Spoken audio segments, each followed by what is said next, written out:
ቡርኪና ፋሶ ገብተህ ኢንቨስት ላደርግ ነው ቡርኪና ፋሶ ብለህ ይህን ሰገጤ ህዝብ ትነደዋል። ይህን ምን የመሰለ ሰገጤ ህዝብ ትነዳለህ አልኩ።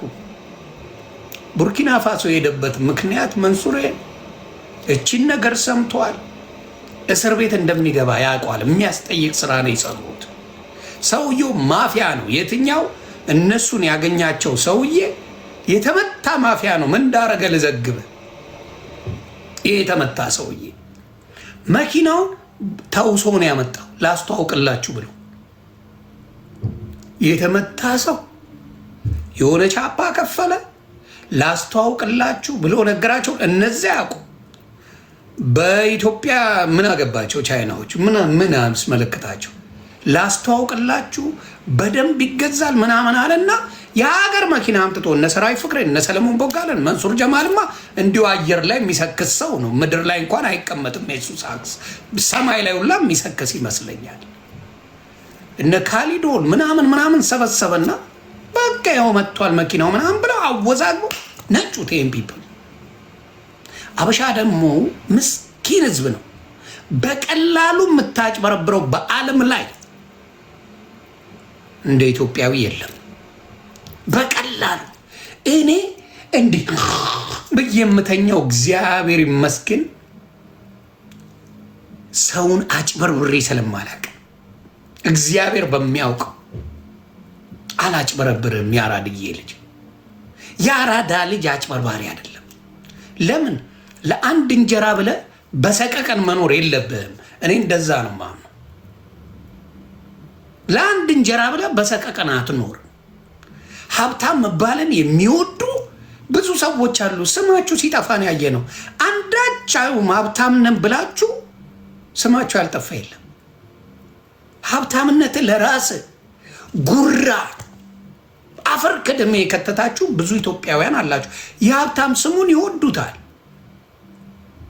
እኔ አባቴ ደሃ በለኝ ይጠቅመኛል፣ ሌባ ግን አትለኝም። አይ ቲንክ ዊ ጉድ። ዮኒ ማኛ ሌባ አትልም፣ ዳ ይሻለኛል፣ አያስከስሰኝም። ትሰክሱና መጨረሻችሁ ሲጣራ ሌባ ናችሁ ትባላላችሁ። ሌባ እኔ አሁን ሰራዊት ፍቅሬ የምወደው የማከብረው አርቲስት ነው። በማስታወቂያ ስራ እሱና ሙሉዓለም ታደሰን የሚያክል እና ሳምሶን ማሞ ጋዜጠኛ ሳምሶን ማሞ እነዚህ ሶስቱን የሚያክል ኢትዮጵያ ውስጥ አይፈጠርም። ዴር ነምበር ዋን ሳምሶን ማሞ ጋዜጠኛው፣ እንዲሁም ይቅርታ እንትናንም ወደዋለሁ ፕሮቴስታንት ነው እንዲያውም ማቦይ ጥላሁን ጉግሳም በጣም ጎበዝ ነው። እኔ ይመቸኛል ጥላሁን ጉግሳ። አላይክ ዳት ጋይ። የሚሰሩት ማስታወቂያ ጠዋት ከምጅታው ሲነሱ አኳፍረሽን ያስታውሱ ገለመሌ ምናምን አረመምበር ደስ ይባላል አሉ። ሌሎችም ግን እኔ ትዝ የሚሉኝን ነው የምናገረው። እኔ አስታውሳለሁ ለእህቶቼ ልጆች እግዚአብሔር ምስክሬ ነው የምላችሁ ህፃናቶች ሆነው የሰራዊት ፍቅሬና የሙሉዓለም ብቻ ቪዲዮ ተቀርጾላቸው እያንዳንዱ ሪከርድ ተደርጎ የእነሱ ይሸጥ ነበር። ማስታወቂያቸው ልጆችን ለማዝናኛ ይሸጥ ነበር ኢትዮጵያ ላይ። ያን ያህል ማስታወቂያቸው የገነነ ነው።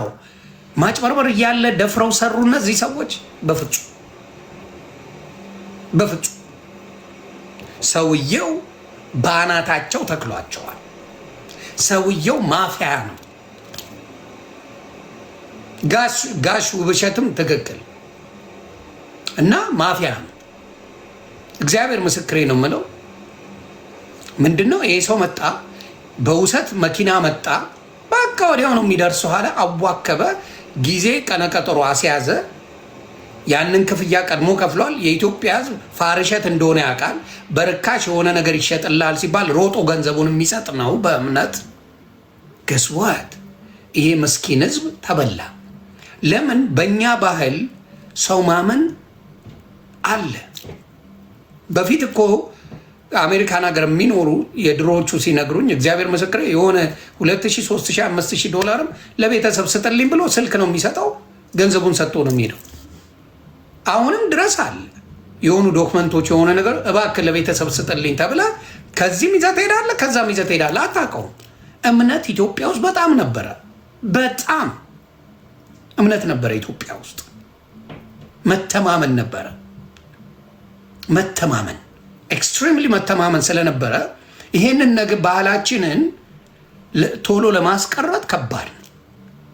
እዚህ ሀገር ሁሉ ነገር በጽሁፍ ነው አባቴ፣ ሁሉ ነገር በጽሁፍ ነው። ጽሁፍ አለ፣ ትፈራረማለህ። ይህን ሰጥቻለሁ፣ ይህን ወስጃለሁ። ገስቦ አንድ ነገር ቢሆን ኮርት ነው የምትቀርበው። ቀልድ የለም። እና የነ መንሱር ጥፋት ነው ካላችሁኝ በፍጹም አይደለም። ደግሞ ሰውየው ስማርት ነው። መንሱር ጀማል ሶሻል ሚዲያ ላይ ተጽዕኖ ፈጣሪ ስለሆነ ስለሚያውቁ ገስዋ አንተማ ማናጀር ነህ አሉት።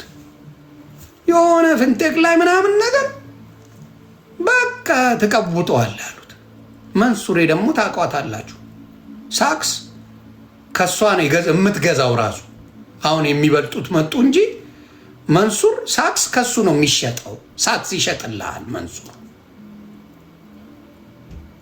ተግባባል። እና መንሱር ደስ አለው። በቃ የሆነ ቻፓ ምናምን ተመቸው። የሳክስ ጌታው መንሱር ጀማል። እንደዛ አይነት ሳክስ ኢትዮጵያ ላይ አይደፈርም ነበረ። መንሱሬ በግብዳው ጀመረው ሳክሱን ያለ ምንም ሀሳብ። ፕሌን እገዛለሁ ምናምን አይነት ጭቡቴዎች ሳክስ ነው የሚሰክሰው። ይሄ መኪና ምናምን አይደለም።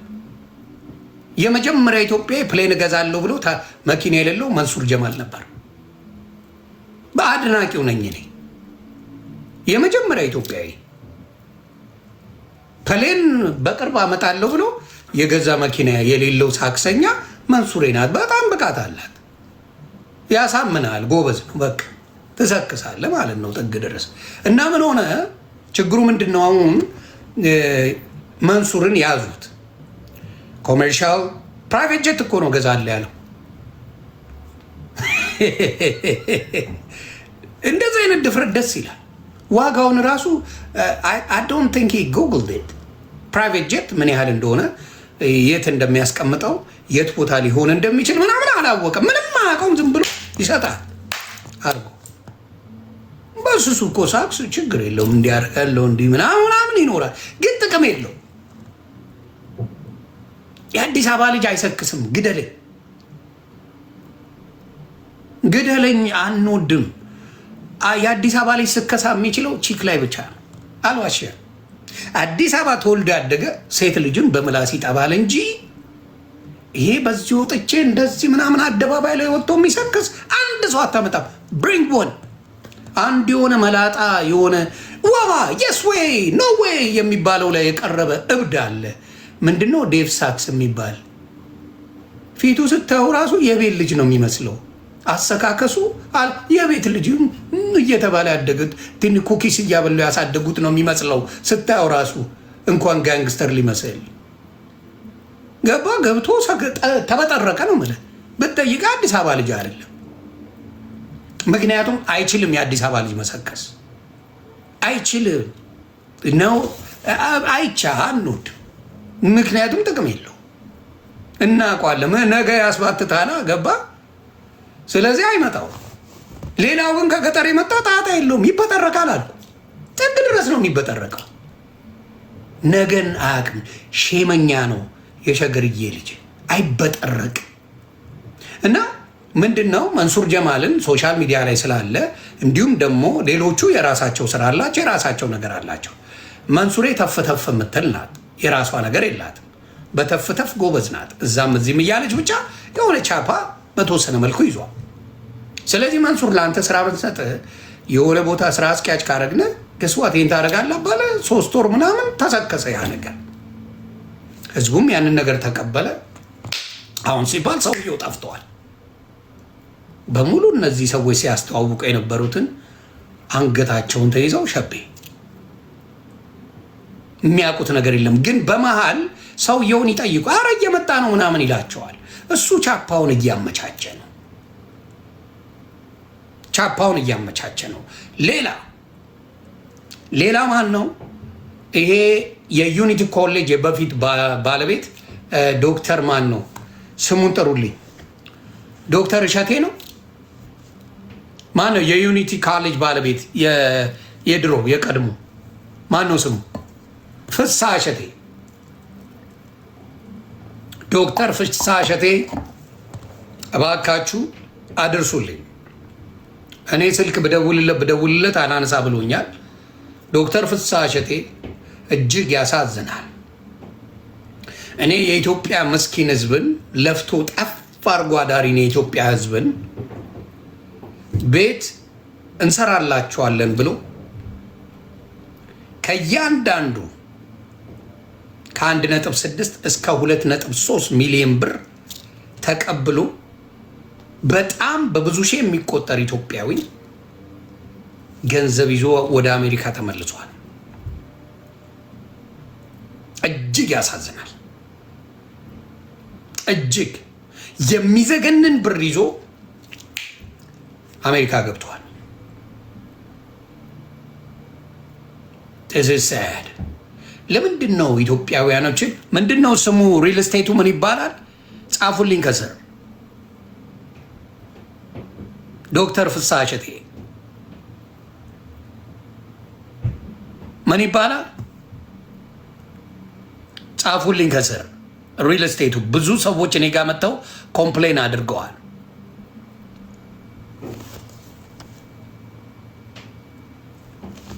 ማን የሚባል ነው? ቆይ አንዴ። ፐርፐስ ብላክ። እሺ፣ ፐርፐስ ብላክ የሚባል ሪል ስቴት ጀምሮ ከ1.6 እስከ 2.3 እስከ 2.6 ሚሊዮን ብር ቅድሚያ ክፍያ አድርጎ በሙሉ ተረክቧቸው በሺዎች የሚቀጠሩ ኢትዮጵያውያንን ዱቄት አደረጋቸው። በሙሉ ፐርፐስ ብላክ የሚባል ሪል ስቴት አምጥቶ በሙሉ አድርጎ እኔ ተጠይቄ ነበር። እግዚአብሔር ምስክሬ የሆንዬ ብለው የእኔ የሚወዱኝ ጓደኞቼ ቺተራ ሳንቲም ናት ይህን ኢንቨስት አድርገ እንደ ከዲያስፖራ ሄደን እኔ አላምንም አልኳቸው። አዶን ብሌቭ ከዲያስፖራ ሄዶ እንዲህ ይላል። ኢትዮጵያ ተወልዶ ያደገ ከሆነ ኢትዮጵያዊ እዛው የሚኖር ከሆነ አምናለሁ። እኔ እመን ካልከኝ ሰንሻር ሪል ስቴትን አምነዋለሁ። ብርሃነ ሳሚሻ ሳሚ መሰለኝ ሳሚ ብርሃን ነው። ሰንሻይን ሪል ስቴት ሰንሻይን ሪል ስቴት ሳሚ ነው አይደል? ሳሚሻ ይመችሽ፣ ያራዳልች። ሳሚ በጣም ጎበዝ ነው። ሳሚ ጋር ምንም እንደዛ አይነት ሰፋጣ የለ ምን የለ በሪል ስቴት እና ከድሮም ጀምሮ ለዘመናት ነው የሰራው ኢትዮጵያ ላይ። አንድም ስሙ ሲጠፋ በሪል ስቴት ሰምቼ አላውቅም። አንድም ቀን። ሌሎቹም ኢትዮጵያ ላይ የተሰሩ ካሉ ምንም ችግር የለው። እየተሰራ ቢውልድ እየተደረገ ከሆነ ችግር የለው። ቢውልድ ያልተደረገ አይዲያ ላይ ሰው እንዴት ገንዘቡን ኢንቨስት ያደርጋል? መሬቱ ያልተገዛ ምድር ላይ የሌለ ፎቁ ያልተጀመረ ላይ ዋይ ለምንድን ነው ሰዎች እየመጣችሁ እዛ ነገር ላይ የምታደርጉት?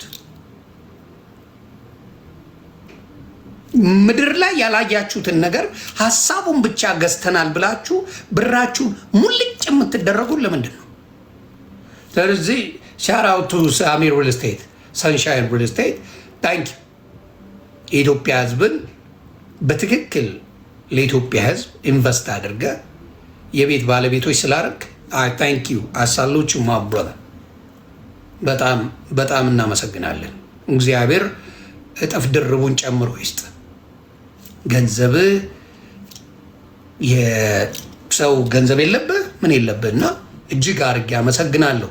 ሌሎችም ሊኖሩ ይችላሉ። እኔ ግን እስከማውቀው ከድሮም ጀምሮ ዴንቪ ኤሪያ ነበር የሚኖረው ሰንሻይን ሪል ስቴት ተብሎ ኢትዮጵያ ጭምር ኢትዮጵያ ላይ ብዙ ነገሮች የሚሰሩ ናቸው። የሳሚ ሪል ስቴት ሰንሻይን ሪል ስቴት ማለት ነው። ስለዚህ ምናልባት ዲያስፖራ ከሆናችሁ ኢትዮጵያ ላይ የሆነ ነገር አደርጋለሁ ካላችሁ እዛው ላይ ሶርስ ያላቸው ምን ያህል ጊዜ የቆዩ መሆናቸውን ቼክ ሳታደርጉ ምን አትበሉ፣ አትበሉ። ስለዚህ ዶክተር ፍስሐ እሸቴ ፐርፐስ ብላክ የሚባል ሪል ስቴት አምጥተህ በሚያሳዝን ሁኔታ የኢትዮጵያ ሕዝብን ዘርፈሃል ነው የተባልከው። ዮኒ ማኛ እያለ አይደለም። እኔ ጋር ብዙ ሰዎች ኮምፕሌን አድርገዋል። ስለዚህ በአሜሪካን ሀገር ልንከሰው ነው የሚል ነገር ስለሰማው ቀድሜ ልንገር ብዬ ነው። አሜሪካን ሀገር ይሄንን ነገር ልንከሰው ነው። እሱ ምንድን ነው ሲስተሙን ያደረገው ምንድን ነው? በጣም በሚያሳዝን ሁኔታ አሜሪካን ሀገር ባንክራፕሲ እንትን ሊል ነው፣ ፋይል ሊያደርግ ነው። ሂ ስማርት ባንክራፕሲ ፋይል ያደርጋል። እዚህ ሀገር ደግሞ ባንክራፕት አደረግ ማለት ምንም ብዙ አትጠየቅበትም፣ ትንሽ ነው የምትከፍለው። ያንን ሁላ ጥርግ አድርጎ የኢትዮጵያውያን ምስኪን ሰዎች ጥርግ አድርጎ ገንዘብ ወስደው እዚህ መጥቶ አላየውም። በጣም በጣም ደስ ይላል። በጣም በጣም በጣም ያሳዝናል። ይቅርታ፣ በጣም በጣም ያሳዝናልም ያሳፍራልም። ስለዚህ ይሄንን ነገር ዶክተር ሻዘቴ የሰው ብር ወስደ ምግብ አይሆነ ሌባ እየተባልክ መኖርን የሚያህል የሚሰቀጥጥ ነገር የለም።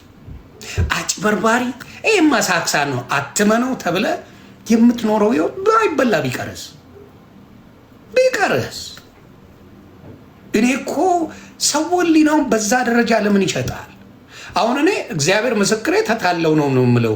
እነዚህ ሰዎች እነ መንሱር ጀማልን ከወሰድካቸው አርቲስቶቹ ተታለዋል። ሰውየው አታላቸዋል። ፐርፐዝ ብላክ ሪል ስቴትም ደግሞ አጭበርብሯል። ህዝብን እጥብ ነው ያደረገው። አምታውቅን ባውት አንተ ወደ 2 ቢሊዮን የኢትዮጵያ ብር ነው የዘረፈው። አይገርም?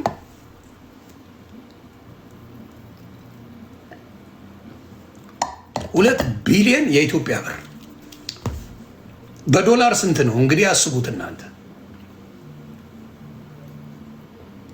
ይዘገንናል። 1000 ዓመታት ኖሩ። እውነቴን ነው። በስትረስ ተሳቀ የምትኖረው ህይወት ነው። እመኑኝ፣ እግዚአብሔር ምስክር፣ በጣም ያስጠላል። እና እነ መንሱር ጀማል ምንድን ነው ሰውየውን አመኑት። መኪናውን ይዞ መጥቷል። የተውሶ መኪና ነው። ይሄንን አላወቀ እነ መንሱር አያውቁ። እኔ አሳዝነውኛል። መንሱር ጀማልም ቢሆን ወንድማችን፣ እኔ በመጥፎ አላየውም መንሱር ጀማልን፣ እግዚአብሔር በሚያውቅ ክፉን አልመኝም። የመንሱር ጀማል ሰራዊት ፍቅሬ የምንወደው ወንድም ነው። ሰለሞን ቦጋለም እንደዚሁ። ካሊዶ ሂዝ አወር ብራዘር። አብርሃም ነው ብርሃን የሚባል አብርሃም የሚባል ነው ብርሃን የሚባል እነዚህ ሰዎች ሰውየው በደንብ ባርኩ ተጫውቶባቸዋል። በጣም ያሳዝናል። ሪል ስቴት ብቻ ሳይሆን ፐርፐዝ ብላክ የሚባለው የተመታ ሰውዬ ነው። እርሻውን ላ ብለዋቸዋል። ከአሜሪካ ሄጄ አርሳለሁ ብሎ ዋት ያርጓቸዋል። በእርሻም ደግሞ ሰሊጥ እናርሳለን ብሎ ሙጭ ልፍ በጣም እኔ ምን አይነት ጨካኝ አበሻ እንዳለ እሱን ነው ማቀ ጨካኞች አሉ የገዛ ህዝባቸው የሚበድሉ እና እግዚአብሔር ከእንደዚህ አይነት ሰዎች ያውጣችሁ ነው የምለው። ጥንቃቄ አድርጉ። በተለይ ኢትዮጵያውያን ላብን ጠፍ አድርጋ ያመጣውን በተለይ አረብ ሀገር ያላችሁ ቶቼ ገንዘብ ካሽ ሰው ያስፈልግሽ። እራስሽ ለምን አትሰሪውም? እኔ ግራ የሚገባኝ በተለይ አረብ ሀገር ያሉ ቶቼ ናቸው። ገንዘቡን ይዘሻል፣ ምን አባቱ ያደርጋል ሰው? የለፋሽበት ነው ጠፍ ያደረግሽው ነው። ቢያንስ እኮ 10 ዓመት ብለሽ የምትበይው ገንዘብ አለሽ። እናቱ ላብሽን ጠፍ ካረግሽ ገንዘብሽን ከለፋሽ ምንድን ነው የምትፈልጊው? ገንዘብሽ አለ። ቀስ ብለሽ አጣርተሽ ሁኔታውን አይተሽ ማድረጉ አይሻልም? በአንዴ ስንት ዓመት የለፋሽውን ብር አውጥተሽ ለሰው የምትሰጭ? ስንት ዓመት ሙሉ እንዲህ ያረግሽውን ነገር ገንዘብ ይኸው ምን ሆነ? በአሜሪካ 10,526,315 ብር ነው የዘረፈው። 10 ሚሊዮን ዶላር እዚህ ሀገር ላይ 10 ሚሊዮን ዘላለምን ያኖራል፣ ግን ጥቅም የለውም። ህሊና ተሽጦ የሚመጣ ገንዘብ እግዚአብሔር ምስክሬ መቼም እረፍት አይሰጥም። ሰውን አጭበርብሮ ሀብታም መሆን ከባድ አይደለም፣ እመኑ። ሰውን አጭበርብሮ ሀብታም መሆን በፍጹም ከባድ ሆኖ አያውቅም። እና ያንን ለማድረግ የምትሞክሩ ኢትዮጵያውያን በተለይ በበሽታ ነው የምትቀጡት። ብሩን እንኳን አትበሉትም። በበሽታ በስኳር በደም ብዛት በምን በምን በምን እኔ አስታውሳለሁ። ሙቶቃሽ አትበሉኝ። በጣም ከይቅርታ ጋር አርቲስት ሰለሞን የደም ገንዘብ ይወስድ ነበር። አርቲስት ሰለሞን ታስታውሳላችሁ? አንቺም 00 የሚለው ማለት ነው። ሰለሞን ተካልኝ ሲሞት አንድ ቀባሪ አልነበረው። አንድ ቀባሪ አንድ። ስለዚህ አንድ ቀባሪ የለም። እኔ ወዳጅ አይደለም ጠላቴ ይቀብረኛል። ዮኒ ማኛ ሞቷል አልሞተም ብሎ ቼክ ያደርገኛል። ግን ለመቀበር ራሱ እኔ ሬሳይን ራሱ አልፈልገው። ባር ላይ ሄደህ ታይኛለህ። ፓሲፊክ ውቅያኖስ ላይ ሄደህ ነው የምታይኝ። የኔን ሬሳ አታገኘው።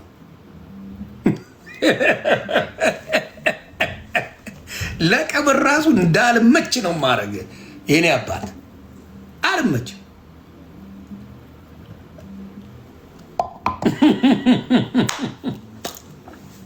ጣጣ የለኝም። ግን አሁንም ልንገራችሁ የአራድዬ ልጆች፣ እግዚአብሔር ምስክሬ፣ የሰው ደም የሰውን አጭበርብረ ኦን ታርጌት አድርገ ላቡን ጠፍ አርጎ ያመጣውን ገንዘብ ቡጭጭቅ አርገ ወስደ ሰላምና ህይወት አይኖርም። እኔ እቺ ማንነቴ ምችት ድልት ነው የምትለኝ። ዮኒ ማኛ እንዲያለ ጅዋ ጅዌ ነው ትለኛለ እንጂ ኧረ እሱ እኮ ሰላም አለው ነው የምትለኝ። ምላሳም ነው ትላለ፣ ሌላ ምንም አትለኝም። ምንም አንድ ተናግሯል ዮኒ ማኛ ትላለ፣ ሌላ የምትለኝ ነገር የለም። ምንም እንዲህ ብሏል ዮኒ ማኛ ትለኛለ፣ ምንም ሌላ አትለኝም። ስለዚህ ያንን የሚያህል ሰላም የሚያስገኝ አለ። ሌላው ለአሽቃባጮች አድርሱልኝ። አንዳንዴ ጩኸት እየሰሙ አስተያየት እንስጥ የሚሉ ሰዎች ይደብረኛል። መጀመሪያ ብቃት አለው ብዬ የማስበው የራሱን ሀሳብ የሚሰጥ ሰው ነው። የሁሉንም ጆሮ ከሰሙ በኋላ አንዳንድ መሽገሮች ምን ያደርጋሉ? ቲፎዞ ያሉ እኔ ልሳሳትም አልሳሳትም መጀመሪያ ደግሞ ወጣ አልሰማ። ሌሎቹ ምን ያደርጋሉ? አንዳንድ አሁን ሶሻል ሚዲያ ላይ ያሏቸው ጉረኛና እከክ መርዛሞች ምን ያደርጋሉ? ለመወደድ ብለው መጨረሻ ላይ የሁሉንም ሀሳብ ከሰሙ በኋላ የኔ ሀሳብ ይሉና ማጆሪቲው ካለው ጋር ሆነው ጀለስ ለመሆን ይፈልጋሉ። ሰገጤና ፋራ ስለሆኑ አያችሁ። እንደዚህ አይነት ደግሞ እባቦች አሉ፣ የማይመቹ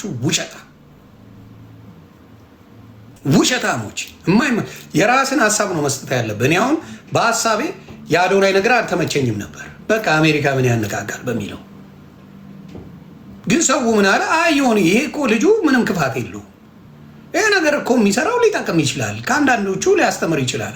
ኦኬ ዊ ጉድ አለቅ። ሌሎቹስ ጠብቀው ምን ብለው ምናምን እኔ እንዲህ ያደርጋለሁ እኔ እንዲህ ነኝ እኔ ምን እያሉ መበጥረቅ ጀመሩ። ሌባ ከመጀመሪያው ከደገፍክ ትደግፋል። ሰው ሁላ ካለ በኋላ መጣው የድሮ ቪዲዮ የሌለ መስሏቸው ሙልጭ እያደረጉ ሲሰድቡት ቪዲዮ የሌላቸው መስሏቸው ጭራሽ ቲክታክ ላይ እንዴት አዋርድ ይሆናል ዜግነቱ ካናዳዊ ነው ምንድን ነው ሲሉ የነበሩ ሰዎች አሁን መጥተው በጣም አጨብጫቢ የሆኑ ወይ ነው ማስመሰል የማይሰለቻቸው ሰዎች አሉ። ማስመሰል በቃ የማይሰለቻቸው እከኮች አሉ። እኔ ደፍሬ ነው የምናገረው፣ የሰው ስሜት ሰምቼ አይደለም። በድፍረት እታወቃለሁ። ማንም ምን የሚበል ገባበታለሁ። በመሰለኝ አይዲያ፣ ባመንኩበት አይዲያ የሚያሳምነኝ ነገር ካለ አምናለሁ። የሚያሳምነኝ ነገር ካለ አምናለሁ። ተግባባን። ብዙ ሰዎች ተቃውመውት ነበር። የዛሬ ነው ያደርገው እና አሁን ግን አውት ሻይን አድርጓል። እግዚአብሔር ይጨመርበት። ልጅ ነው፣ ታዳጊ ነው። ወንድሞቼ ታንኪው። እዚህ ላይ ያላችሁ ማኝ እዚህ በቃ አራዳ ላይ ላሻ ብላንካ ተባባለን፣ ኮድ አለን። ኦኬ ዊ ጉድ። እስከ መጨረሻው ሲቀጠቅጡት ቆይተው እንድች ብለው የሚቀየሩ ሰዎች አሉና ከእንደዛ አይነት ሰዎች፣ አስመሳይ ሰዎች እግዚአብሔር ይሰውራቸው። እኔ ሀሳቤን ገላጭ ነኝ፣ ማንንም አልፈራም። ከእግዚአብሔር አምላክ ከአብ ከወልድ ከመንፈስ ቅዱስ ውጭ የምፈራው ነገር የለም። ሀሳቤን ለመናገር ማንም አያስቆመኝም። ፈርቼም ማቆመ ሀሳብ የለም። እኔ እነግርሃለሁ፣ ማንም በዛ ያቀኛል። ግን የወጣ ንግግሮች አልወድም። ይሄ እናት ላይ ቤተሰብ ላይ ምናምን የሚባል ዋቴነት አይመቸኝ። ያንን ነው ምለው። ኤኒዌይስ ስለዚህ እግዚአብሔር ይጠብቃችሁ። አሁንም ሌሎች ነገሮች እያየን ጨምራለን። እግዚአብሔር ይጠብቃችሁ። አሁንም የምለው ገንዘባችሁን ሀሳብ ብቻ ይዞ ለመጣ ገንዘብ አትስጡ። አንድ ነገር ልምከራችሁ እንደ ወንድም፣ እቺን ለታሪክ አስቀምጧት። እኔ አይዲያ ያለኝ ብርን አምጣ የሚል ጋ ገንዘባችሁን አትስጡ። ተሰሙኛላችሁ? አበሻ ያ ነገር ሰክሰስ የሚሰጠው ከሆነ አበሻን ያማክራል? ግደለው፣ አያማክር። ብቻውን ቢሊዮነር መሆን የሚፈልግ እንጂ ብቻውን አበሻ ቢሊዮነር መሆን የሚፈልግ እንጂ በፍጹም ገንዘብ የሚያስገኝ አይዲያን አበሻ አያካፍልም። ልድገመው፣ ገንዘብ የሚያስገኝ አይዲያን ለአበሻ ገንዘብ ስሩ ብሎ የሚያማክር ነቨር የለም የለም። ተግባባን? ስለዚህ ቢኖረው ኖሮ ገንዘብ የሚያተርፈው ከሆነ ብዙ ነገር የሚያገኝበት ከሆነ አበሻ ጸጥ ብሎ ሲቆረጥም ነው የምታገኘው። ጸጥ ብሎ ገንዘቡን ሲሰበስብና አበሻ ላይ መጥቶ ለመበጥረቅ የሚያደርጉ ናቸው። ተግባባን? አሁን ዲጂታል ማርኬቲንግ ቲክታክ ላይ የጀመሩ ሰዎች አሉ። ጥሩ ነው መጀመራችሁ። ግን እናንተ ሜክ አረጋችሁትና ልንገራችሁ፣ ዲጂታል ማርኬቲንግ የምትሰሩ ወንድሞችም እህቶችም አላችሁ እዚህ ጋር። ዲጂታል ማርኬቲንግ የእናንተ ኦፕሬት አድርጎ በደንብ መስራት ጀምሯል። ክላሪፋይ አድርጉላቸው። እዚህ ጋር መመዝገቢያ ብቻ ነው፣ ከዛ በኋላ ቀላል ነው አትበሏቸው ፕሊዝ። በዚህ ምድር ላይ በቀላሉ ገንዘብ ተሰርቶ አይታወቅም። ነቨር። በቀላሉ ገንዘብ የለም። ይህ ሁላ ሰው ለምን ይታሻል? ለምን አሜሪካን፣ አረብ ሀገር፣ አውሮፓ፣ ካናዳ ሰው በአንድ አይኑ እንዲህ ብሎ ይተኛል? በቀላሉ ገንዘብ የሚገኝ ከሆነ ምን ያን ሁላ ሰዓት አስፈጋው? በቀላሉ ገንዘብ የሚገኝበት ነገር ፈጣሪ ምስክር የለም። there's nothing። ሲያጭበረብሯችሁ ምን ይላሉ? it's very simple 300 400 አንዴ ክፈሉ፣ ከዛ በኋላ ይስተካከላል ይላሉ። ትከፍላላችሁ። ከዛ በኋላ ስትጠይቁ አረቀስ እያላችሁ እኮ ነው ነገራችሁ መልመድ አለበት ምናምን ምናምን። ለምን? ዲጂታል ማርኬቲንግ ላይ ምን አለ መሰለ፣ ሰው መኖር አለበት። you have to know people። ሰዎች ብዙ ማወቅ አለብህ። ምክንያቱም ለሰው ነው የምትሸጠው። ያንተን ፕሮዳክት የሚገዙ ሰዎች መኖር አለባቸው። ሰዎች ከሌሉ ምን አድርገህ ነው የምትሸጠው? ስለዚህ ችግራቸው ምንድን ነው? ክላሪፋይ አድርገው ወንድምናቶቻቸው ለመርዳት ሳይሆን ከዛች ከሚያስገቡት $400 ላይ ኮሚሽን አላቸው። አንድ ሰው በተመዘገበ ቁጥር ከ400 ወይ ከ300 ላይ ግማሹ የነሱ ነው። ገስዋል ሜክ አንድ ሰው በየቀኑ አስገቡ ማለት እነሱ $150 ሸቀሉባችሁ ማለት ነው። ስለዚህ $150 ወይ ዳይ ከአንድ ሰው ካገኙ ሁለት ሰው ከሆኑ $300 እንዲሁ ዘግተዋል። ያቺን ኮሚሽን ነው የሚያሳያችሁ እዛ ላይ ገብተው። ለማ የማንም ሰገጤ ይመጣና የለፋውን ገንዘብ $300-400 ያስገባል። ከዛ በገባው ሰው መጠን የአንድ ወሩን ላሳያችሁ 300 ገባ። ምን ሆነ? በወር $9,000 ሆነ። ያቺን ረቨኑ ነው የሚያሳያችሁ እንጂ ሴልስ አይደለም። ሴልስ የሚሉት እሱን ምንድን ነው? ያስገቡት ሰው ነው ሴልስ የሚባለው። ለሰው የሸጡትን ነው። አይ ኖው ዲጂታል ማርኬቲንግ የሸጡትን ሰው የገባውን ሜምበር የሆነውን እዛ ላይ እንደ ሴልስ ነው የሚታሰበው። ስለዚህ ይህን ያህል ሰው ስታስገቡ $300 አሁን ሁለት ሰው ከተመዘገበ በየቀኑ $300 ይሆናል። ናው $300 በወር $9,000 ነው። ትገባላችሁ። አንቺንም ሌላ ሰው አስገቢ ነው የምትባለው፣ ለሌላ ሰው ሽጤ ነው የምትባለው። እና ያጭበረብሯቸዋል። ፕሮዳክት እንደሸጡ አድርገው ሲሰክሱ ታያለ። ይሄ በጣም አሜሪካን ሀገር የተለመደ ነው። ለአዲሶች ለሶሻል ሚዲያ ላይ ተፍተፍ ለማይሉ ሰዎች ይመስላችኋል። አጋራንቲው የተመዘገባችሁ ሰዎች አንዳችሁም ገንዘብ አልሰራችሁም።